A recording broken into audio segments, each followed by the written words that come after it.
Okay, so one thing you guys are always asking about, how do I know if a rate is legitimate? How do I know if a rate is like real or not? Because I got one quote from ABC Logistics, I got one quote from Montway, I got one quote from Air Ride, I got all these quotes. How do I make sense of what's real and what's not real?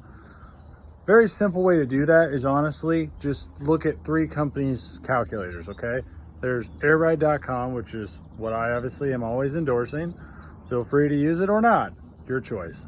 Secondly, look at Montway's calculator. Although I don't really love their company, their calculator is typically pretty accurate to within $100 to $200 in most cases, okay? It's gonna be fairly close to ours, probably on a lot of transports. And then there's probably Roadrunner, I think, has a decently accurate one also.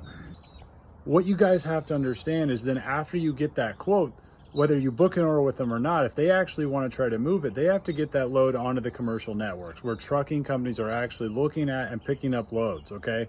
So once they do that, if that rate they gave you is not in line with wherever that route is, okay, and wherever the rates are paying for that route, then that load's just never going to move, okay? Because trucks are going to instinctively and obviously take the higher paying loads. So if you got 100 cars or whatever going from LA to Miami or New Jersey down to Dallas, whatever it is, they take the highest paying loads every time. And if your vehicle is priced at a rate or the quote is so low that it's not anywhere near that top 10 to 20 percentile where trucks are picking up loads at, then the car will just never move. It'll just sit there and sit there and sit there until you lose your mind, cancel the order, and go find another company.